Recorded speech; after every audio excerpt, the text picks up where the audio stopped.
Un hombre muy atractivo, impresionante, con una seducción personal tremenda, una especie de poderosa combinación afrodisíaca.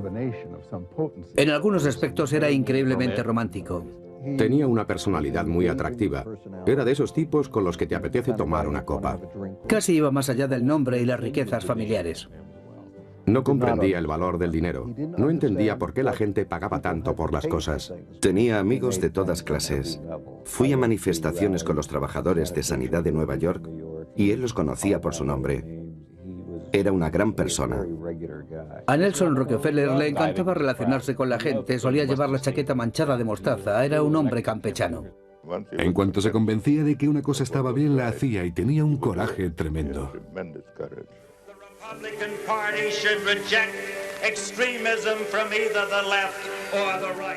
Creo que era consciente de que nunca habría cumplido su sueño de ser el presidente de los Estados Unidos y eso tuvo que dolerle. Se le saltaban las lágrimas cuando tocaban la marcha presidencial. Su energía era contagiosa y a su vez él se contagiaba de la energía de los demás. Tratarle era una experiencia inolvidable, casi evangélica. Nació para ser líder.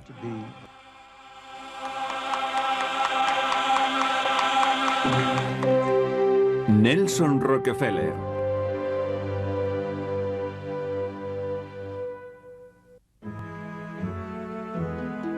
La enorme fortuna de los Rockefeller se inició a finales del siglo XIX, cuando John D. Rockefeller padre, hijo de un vendedor ambulante, fundó la Standard Oil. Muy pronto se convirtió en uno de los hombres más ricos de la historia. Ya en la década de 1880 controlaba gran parte del petróleo mundial. Era un hombre duro y decidido. Era considerado un terrible explotador, un hombre que consiguió su vasta fortuna con el sudor y la sangre de sus trabajadores. Su nieto, Nelson Aldrich Rockefeller, uno de los herederos de su gran fortuna, nació el 8 de julio de 1908 en la casa de verano de la familia en Bar Harbor, Maine. Fue el tercer hijo de Abby Aldrich y John D. Rockefeller Jr., el único hijo de Rockefeller padre. Los padres de Nelson estaban encantados con su nuevo hijo, un niño vivaracho y saludable de más de 4 kilos de peso. Su madre le puso el nombre de su abuelo materno, Nelson Aldrich, un hombre nacido en Rhode Island que se hizo a sí mismo. A finales del siglo XIX, Aldrich era un senador de ideas conservadoras. Su ambición por el éxito influyó mucho en la personalidad de su nieto. A veces se decía que le debía más a la familia de su madre que a la de su padre. Y realmente se parecía más a ellos que a los Rockefeller. Pero el nombre de Rockefeller y su fortuna tuvo una gran influencia en la vida de Nelson. Su abuelo, con la intención de cambiar su mala imagen, donó sistemáticamente millones de dólares para obras de caridad. El padre de Nelson siguió los pasos de su abuelo, y aquellas buenas obras influyeron decisivamente en la vida de su hijo. Obviamente nació con una inmensa fortuna, una fortuna inimaginable en la actualidad. También se le inculcó el sentido de la responsabilidad. Tenía que cumplir una misión en la vida. Una parte de sus riquezas debía ser dedicada a los demás, una costumbre que inició su abuelo. A Nelson, a sus 4 hermanos y a su hermana les enseñaron a apreciar el valor del dinero. Lo hicieron de una manera poco habitual, especialmente tratándose de una familia tan rica. El padre de Nelson era baptista y una persona muy ahorrativa, siempre atenta a los detalles de su negocio y de su familia. Nelson y sus hermanos tenían que realizar diversas tareas en su casa de Nueva York y en la inmensa finca de Pocantico Hills, a 45 kilómetros de Manhattan. Arreglaban el jardín y mataban moscas, recibían un penique por pieza. También criaban conejos. Seguían unas reglas muy estrictas con el fin de aprender a ser ahorrativos. De pequeños debían explicar en qué gastaban cada penique. La idea era asociar la recompensa con el esfuerzo, para que nada les pareciera demasiado fácil de conseguir. Con su enorme riqueza, los padres de Nelson querían solo lo mejor para su hijo y nunca descuidaron su educación. Nelson Rockefeller recibió una completa educación por parte de un padre relativamente conservador y de una madre más bien liberal. Sus padres sabían lo suficiente para ser conscientes de que un chico como él, que había nacido con todo a su alcance y rodeado de privilegios, no sabría valorar las cosas en su justa medida si no recibía una buena formación. De su asignación semanal de 30 céntimos, Nelson tenía que dar 10 para obras de caridad. Su padre le enseñó que el dinero debía ser ganado mediante el trabajo duro y que la mejor recompensa era utilizar ese dinero para ayudar a otros. De su madre aprendió a desenvolverse en el gran mundo. Abby Rockefeller le aficionó al arte. De ella recibió su gusto por la fastuosidad. Llevaba en los genes de los Aldrich su extroversión, su forma de vivir la vida. Cuando Nelson tenía 8 años, sus padres lo llevaron al Colegio Experimental Lincoln de Nueva York, que entonces estaba financiado por su padre. Como el colegio admitía alumnos de todas las clases sociales, Nelson pudo relacionarse con chicos de muy diferentes estratos. Le educaron para cultivar el libre pensamiento y le inculcaron la preocupación por las cuestiones sociales. Creo que aquello influyó en él toda su vida. Siempre estaba pensando y reflexionando. En 1916, el matrimonio Rockefeller tuvo a su 6º vástago. Nelson, con 8 años, tenía 4 hermanos y una hermana. Estaba repleto de energía y era muy travieso. Era un chico muy extrovertido. Le gustaba patinar y cometía todo tipo de travesuras. Siempre estaba gastando bromas a sus hermanos. Desde el principio fue muy apasionado, muy diferente al resto de la familia. Nelson era diferente. Entre otras cosas, era zurdo, y en los años 20 esto se consideraba un defecto que debía ser remediado con urgencia. Su padre le puso un elástico alrededor de la mano. Cada vez que trataba de usar la mano izquierda, la goma le impedía utilizarla. Siempre estaban tratando de corregir su supuesto problema. Para preocupación de sus padres, Nelson no iba bien en el colegio. Vivía su vida con gran entusiasmo, pero tenía problemas con el aprendizaje. Sin embargo, Nelson demostraba inteligencia, por lo que sus padres estaban algo desconcertados. En parte se debía a su apasionamiento, no atendía a disciplinas, no se sometía. Pero había algo más grave que la familia ignoraba. Era disléxico, en una época en la que ese problema no había sido diagnosticado todavía. Sus padres y profesores creían que era lento de aprendizaje, tenía problemas al leer y confundía los números, por lo que se le daba mal la aritmética. No podía deletrear, no podía leer más que unas pocas páginas seguidas y no podía escribir muy bien. La forma que tenía de compensarlo era prestando una ávida atención a todo. Absorbía información como una aspiradora. Básicamente memorizaba lo que tenía que decir, o al menos se formaba una idea tan clara que los millares de charlas que dio durante su vida provenían directamente de su cabeza, no de haber leído nada. Con esto quiero decir que su problema de dislexia era considerable. Como no podía leer bien, Nelson pasó de los soportes habituales de expresión a otros más plásticos, un indicio temprano de su futura afición por el arte. Se entendía mejor con las formas físicas y con el tacto, pero eso se debía también a la influencia materna. Su madre le llevaba a ver galerías de arte y lo pasaban muy bien juntos. Nelson aprendió muchas cosas sobre arte gracias a su madre, especialmente sobre arte moderno. A los 15 años se sacó el carné de conducir y a los 17 sus padres le regalaron un Ford deportivo que conducía por la finca familiar. Llevaba a sus hermanos al colegio en su nuevo coche. Al joven Nelson le encantaba ser el centro de atención y era incapaz de concentrarse en sus estudios. Le tenían que castigar con frecuencia. Más tarde empezó a esforzarse, pero era muy distraído. En sus primeros cursos tuvo un romance con una compañera. Aquello lo distrajo mucho. Presionado por sus padres, Nelson dejó de salir con la chica.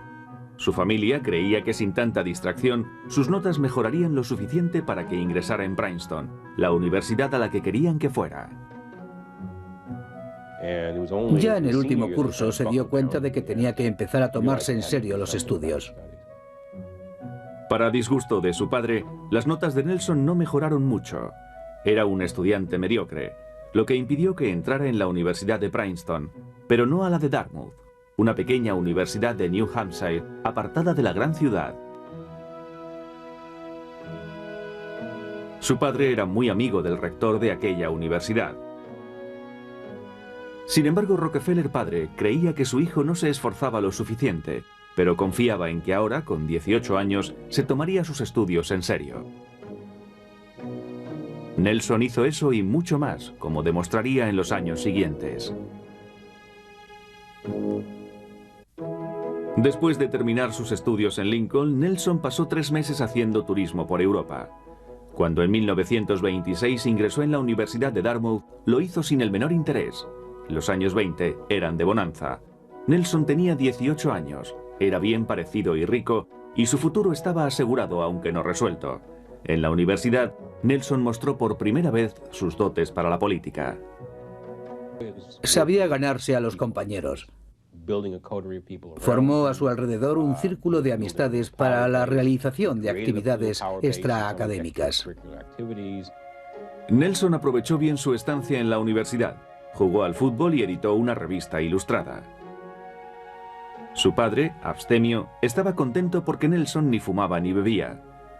Incluso encontró tiempo para dar la catequesis dominical, algo que satisfizo mucho a su padre, ferviente baptista. El aprecio por el valor de las cosas y su disposición al trabajo se manifestaron ya en su juventud. Nelson se podía haber dedicado a perseguir a las chicas, a dar fiestas en los yates. Pero en lugar de eso, le gustaba ser servicial, una manera de ser que mantuvo a lo largo de su vida. Aunque sus hermanos habían sido educados con los mismos ideales, Nelson era distinto a ellos y sería diferente durante toda su vida. Era una persona muy extrovertida. En ese aspecto creo que era muy diferente de algunos miembros de la familia Rockefeller, que siguiendo la tradición de su padre eran más bien reservados. Pero la madre de Nelson estaba muy lejos de ser reservada. Ella y Nelson mantuvieron una relación muy especial, diferente de la que tuvo con el resto de sus hijos. Socialmente era muy progresista, igual que su madre. Adoraba a su madre y ella también a él. Estuvieron muy unidos durante toda su vida.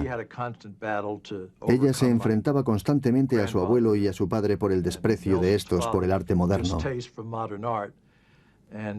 Nelson siempre la apoyaba. Se animaban mutuamente. Eran almas gemelas. A Nelson le gustaban las mismas cosas que a su madre. Se refería al Museo de Arte Moderno que ella había fundado como el Museo de mi madre. A principios de 1930, en el último curso, Nelson pertenecía ya al comité de asesoramiento del museo de su madre. Estar relacionado con el museo y el arte formaría siempre parte importante de su vida. Pero mientras estuvo en Dartmouth, empezó a prepararse para afrontar el futuro. En la universidad desarrolló sus cualidades para la política. Siempre estaba hablando con los profesores y eso ciertamente le ayudó mucho. Era amigo personal del rector de la universidad, Ernest Hopkins, y eso también le benefició. Al final se dedicó a estudiar y se apartó de las cosas que podían distraerle. Estudió para obtener buenas notas, luchó contra su dislexia y demostró a su padre que llevaba los genes de la familia. La prueba de que había superado su dislexia fue su graduación con un cum laude en la Universidad de Dartmouth. Durante unas vacaciones familiares en Maine, Nelson conoció a la que sería su futura esposa, Mary Todd Hunter Clark, una chica de familia adinerada perteneciente a la alta sociedad de Filadelfia. Todd, como llamaban a Mary, y Nelson no parecían formar una buena pareja. Nelson era bastante más impulsivo que Todd. Ella tenía sentido del humor, pero era mucho más reservada, de acuerdo con su esmerada educación. Aunque las primeras cartas de Nelson a Todd estaban llenas de pasión, puede que dicha pasión estuviera bastante calculada. Era una mujer adecuada para casarse con un Rockefeller. Y aunque Nelson sentía pasión por ciertas cosas, también creía en el destino familiar y en lo que era adecuado para la familia. Es inevitable pensar que él la eligió en parte por cariño y en parte porque era la perfecta compañera de un Rockefeller y sería la madre apropiada para sus hijos. Poco después de que se graduara en Dartmouth a la edad de 21 años, Nelson se casó con Todd. Fue en 1930. La boda se celebró en una iglesia a las afueras de Filadelfia. Todd vistió un traje de satén color marfil con encajes, llevaba un ramo de azucenas y orquídeas. Nelson llevó un traje de chaqué con pantalones a rayas. Después de una ceremonia de unos 10 minutos, los recién casados recibieron la felicitación por parte de la multitud que les esperaba a la salida de la iglesia. Nelson estaba muy excitado, en tanto que Todd parecía más bien distante. En la recepción ofrecida en la opulenta finca del padre de Todd, a pesar de la ley seca y de las objeciones del padre de Nelson, el champán corrió de copa en copa para regocijo de los más de 1.500 invitados. 2 meses más tarde, los recién casados estaban de luna de miel en lo que Nelson denominó como un pequeño viaje alrededor del mundo, regalo de sus padres. Fue como si una pareja de la realeza realizara una gran gira. Él era el príncipe Rockefeller y lucía el estandarte familiar allá por donde los suyos tenían algún posible interés económico. Era el tour de un hombre que estaba destinado a grandes logros. En cierto sentido, estaba construyendo su futuro y entrando en contacto con grandes personalidades. Fue una luna de miel muy estudiada y extremadamente fatigosa. 9 meses más tarde, la pareja regresó a casa, a Nueva York, donde Nelson trabajó en varias empresas familiares. Aunque el país estaba en plena depresión, Nelson recibía un salario de $75 semanales, pero no disfrutaba con el trabajo que le había sido asignado, como encargarse de las pocas vacas lecheras de la finca de Pocantico Hills. Aquella tarea no se ajustaba a su temperamento ni agotaba sus energías. The awards are going to be given today to some 24 men who've done outstanding work in their particular field. Un trabajo en el que tuvo mucho éxito, especialmente durante la Gran Depresión, cuando el dinero era escaso, fue alquilando oficinas en el nuevo edificio de Manhattan, conocido como el Rockefeller Center.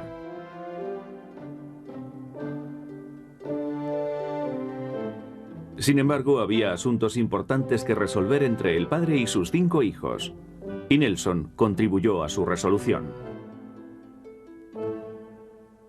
Tenía un carácter muy fuerte, más que sus hermanos. Era muy extrovertido y sociable. Francamente creo que quería ser el líder de cualquier institución, aunque fuera una tan doméstica como la familiar. Siendo Nelson el más carismático entre sus hermanos, estos necesitaron de su ayuda. Su paga semanal siendo niños era minúscula, y cuando se convirtieron en adultos, su padre continuó otorgándoles poco dinero, aunque pagaba la mayoría de sus gastos. Pero los hijos requerían un capital propio para su uso particular y para el de sus propias familias. Por eso Nelson y sus hermanos escribieron una carta a su padre en la que le solicitaban la independencia financiera. Para su sorpresa, el padre estuvo totalmente de acuerdo y en 1934, en el apogeo de la depresión, le dio a cada hijo acciones por valor de millones de dólares, convirtiéndolos instantáneamente en millonarios, en la que fue la primera de las transferencias de la riqueza paterna a sus hijos. Los hijos agradecieron la inyección económica. Nelson tenía que pagar los gastos que le procuraban sus coches y casas, así como su creciente colección de arte moderno. Además, al final de la década, tenía ya 5 hijos. Nelson era un buen padre, aunque se ausentaba con frecuencia, y es que los vínculos con su esposa se iban debilitando debido a que le atraían otras mujeres. Se interesaba mucho por las faldas. Era el matrimonio normal entre 2 personas de clase alta.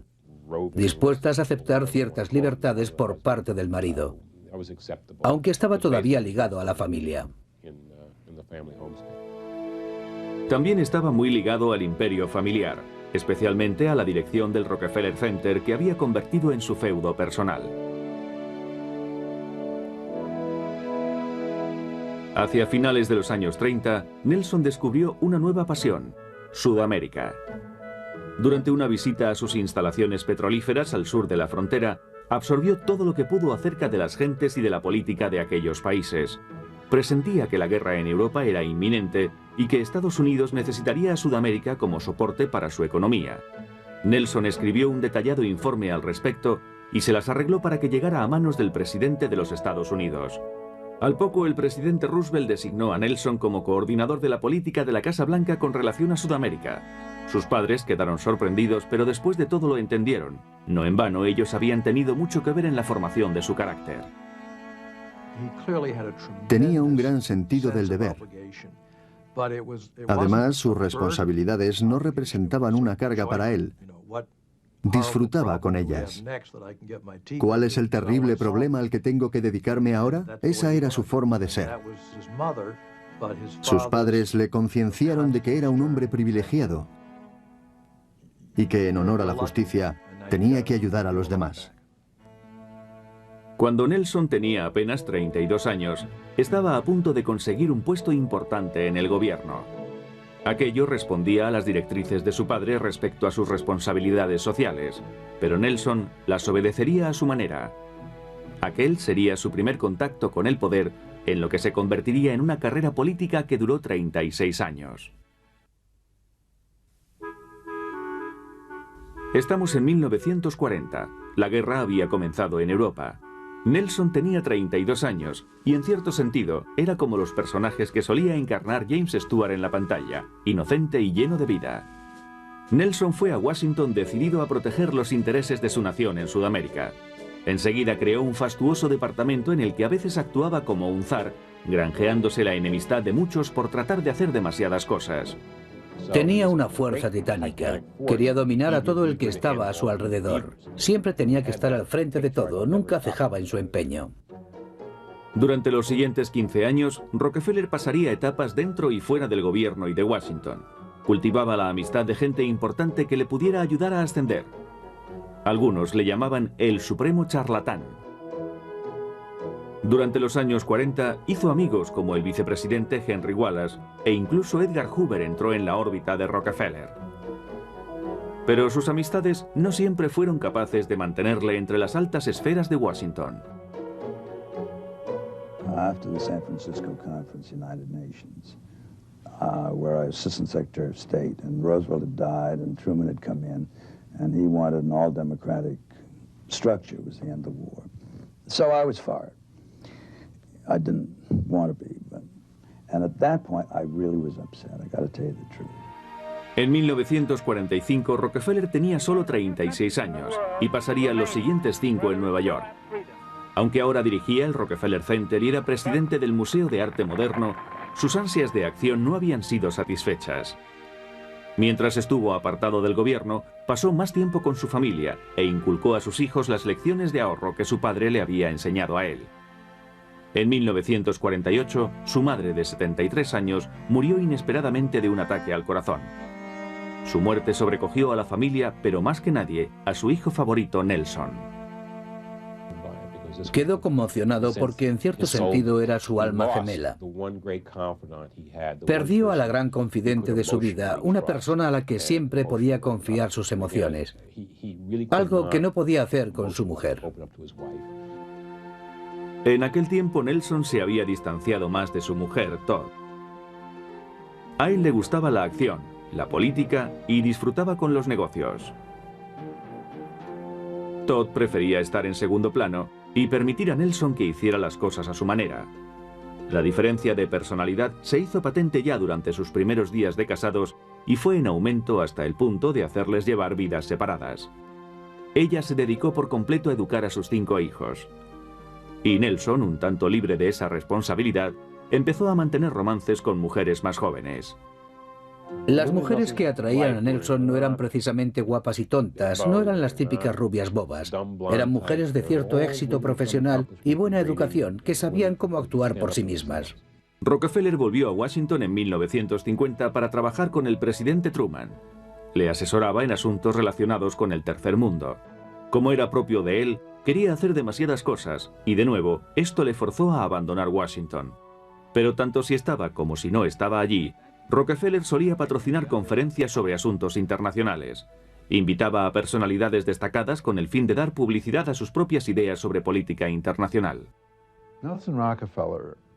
Nelson Rockefeller mantenía lo que se podría llamar un gobierno en la sombra, tanto si formaba parte de la vida pública como si no.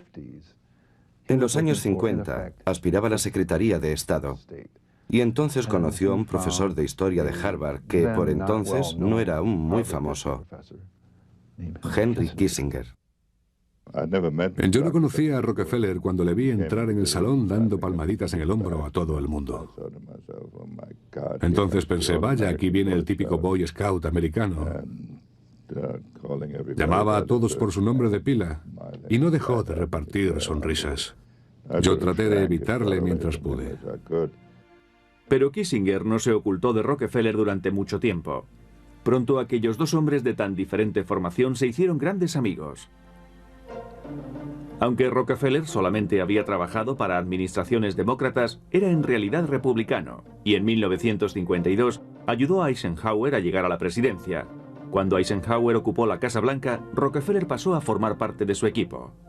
Durante 2 años fue ayudante especial del presidente para asuntos relacionados con la guerra psicológica. Como admirador suyo que era, le hizo algunos regalos muy especiales. El regalo más insólito se le ocurrió cuando Eisenhower le dijo un día a Nelson que su granja de Gettysburg necesitaba algunos cambios. Nelson, sin decir nada al presidente, envió a algunos decoradores y jardineros a la granja de Gettysburg. Rockefeller hizo remodelar los jardines de la granja y corrió con los gastos. Eisenhower agradeció a Nelson su generosidad, pero aquello no fue suficiente para mantenerlo en la Casa Blanca. Nelson no era del agrado del secretario de Estado, John Foster Dulles, que acabó convenciendo a Eisenhower para que se deshiciera de él. Antes de que pudiera darse cuenta, Nelson Rockefeller, un hombre que lo tenía todo, estaba en la calle, víctima de las intrigas de Washington. A su regreso a Nueva York, los pesos pesados del Partido Republicano le aconsejaron que se presentara a gobernador.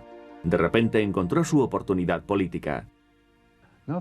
En aquel tiempo, Nelson se dio cuenta de que nunca tendría peso político si no se convertía en lo que él llamaba un auténtico representante del pueblo. Así que decidió presentarse al cargo de gobernador.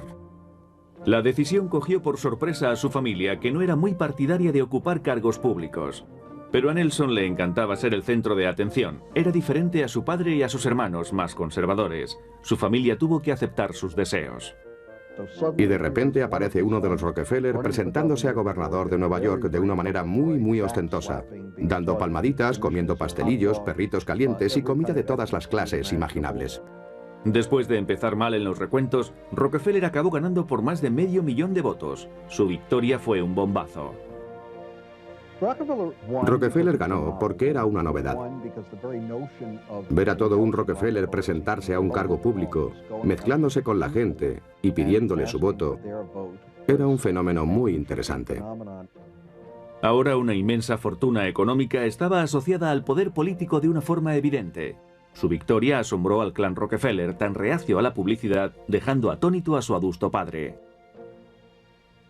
Su padre estaba sorprendido, no podía creerlo, no podía imaginar que un Rockefeller fuera elegido para un cargo público.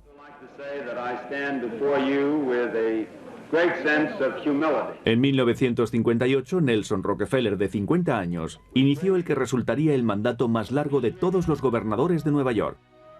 De ahora en adelante, sus actuaciones y los electores serían los que decidirían su futuro. Fue un periodo muy activo, lleno de amor, muertes, derrotas y también de grandes logros.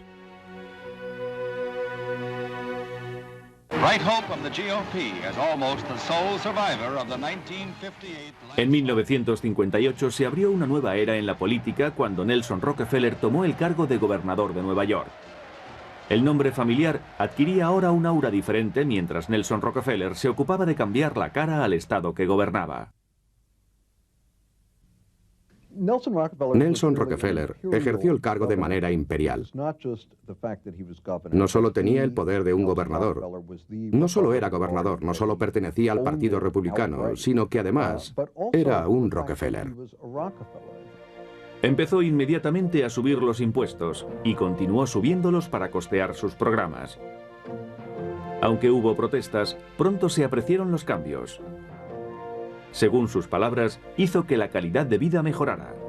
Sus programas sociales estaban entre los más avanzados del país, confundiendo a los políticos del Partido Republicano. A veces se le reprochaba ser demasiado liberal. Era liberal porque pensaba que había que preocuparse del pueblo. Había que mejorar su forma de vivir, mejorar la calidad de vida de la gente corriente. Rockefeller amplió la universidad estatal e hizo de ella una de las mejores de Estados Unidos. En Albany derribó 40 hectáreas de viviendas para construir un controvertido y ultramoderno complejo gubernamental que algunos consideraron un monumento a su vanidad. Pero Rockefeller era algo más que un constructor. Había reunido una de las principales colecciones de arte moderno del mundo. Algunos opinaron que en lugar de político debía haber sido conservador en un museo. Se planteaba algo y se decidía inmediatamente a hacerlo. No se hacía esperar ni decía, bueno, ya volveré dentro de una semana, tengo que consultarlo con alguien. Si algo le gustaba, lo hacía inmediatamente. Llenó la finca de Pocantico Hills con esculturas modernas y el interior de su casa lo decoró con sus cuadros favoritos. Nelson sabía apreciar el buen arte, apreciaba todo lo relacionado con él. Lo divertido del caso es que a Nelson le gustaba colgarlos por sí mismo. Yo lo vi con un martillo frente a una pared dando golpes para colgar un cuadro. Él era así.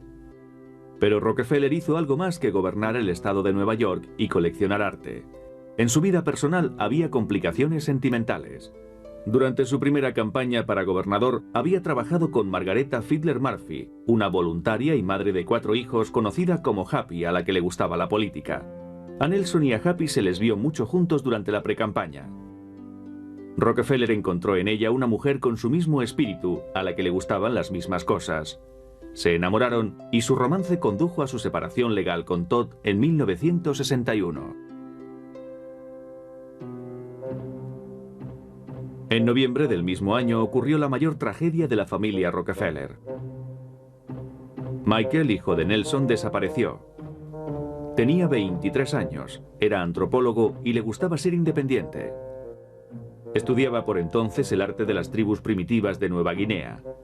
Nelson Rockefeller fue inmediatamente al lugar de los hechos y permaneció en Nueva Guinea durante 10 días ayudando a encontrarlo, pero no tuvo suerte. Michael no apareció nunca. Durante años la única fotografía de su despacho era la de su hijo desaparecido.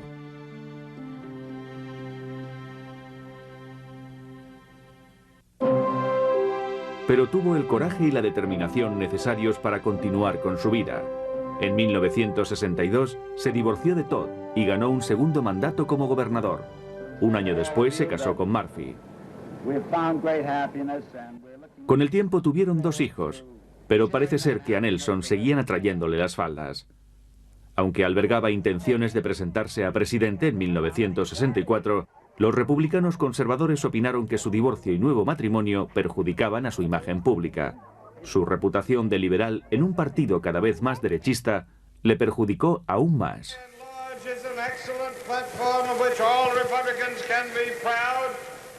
Al Partido Republicano nunca llegó a gustarle. Pasaron de estar fascinados por él a odiarle descaradamente.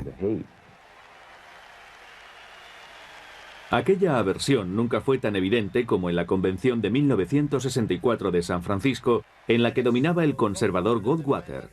Hubo un momento de tensión cuando Rockefeller apareció en la plataforma. Al subir a la plataforma para dirigirse al público, todos empezaron a abuchearle y a gritarle, tratando de impedir que hablara.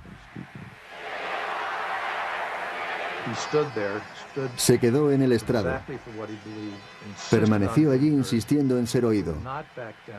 No se marchó hasta que no dijo todo lo que tenía que decir.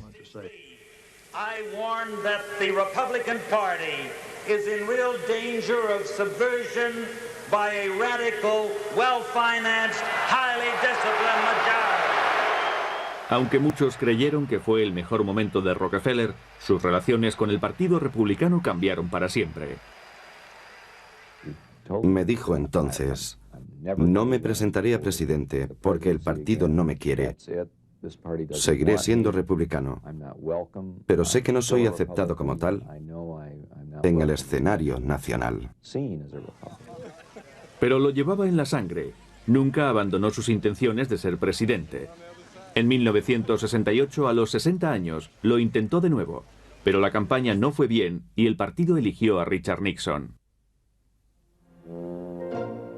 De vuelta a Albany, Rockefeller se centró en Nueva York. En 1970, a los 62 años, realizó una dura campaña y consiguió un cuarto mandato, algo sin precedentes en el cargo de gobernador. Los siguientes años de su vida transcurrieron entre el éxito y la decepción, hasta su temprana y controvertida muerte.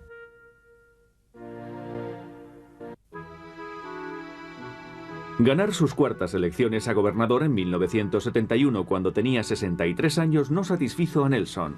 Seguía queriendo ser presidente. Gobernaba en Nueva York, pero debía cambiar su política si quería ocupar un puesto más elevado.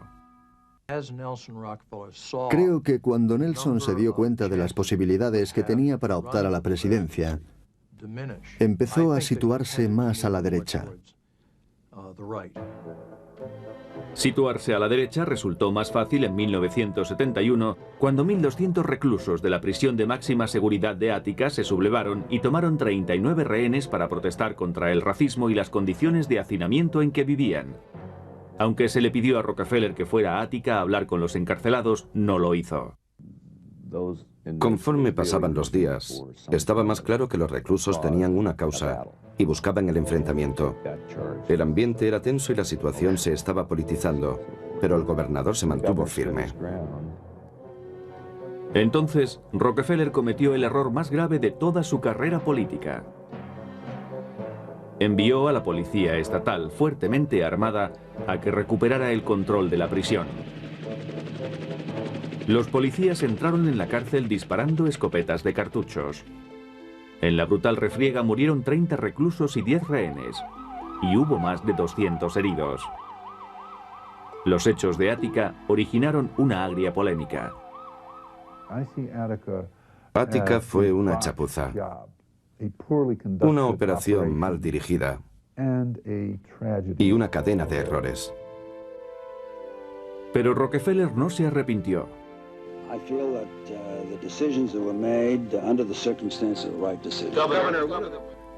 En su cuarto mandato, con la tragedia de Ática aún reciente, sacó adelante las leyes antidroga más duras de Norteamérica y tomó medidas enérgicas contra los fraudes a los fondos públicos. Algunos críticos le acusaron de haber traicionado su antigua actitud más liberal.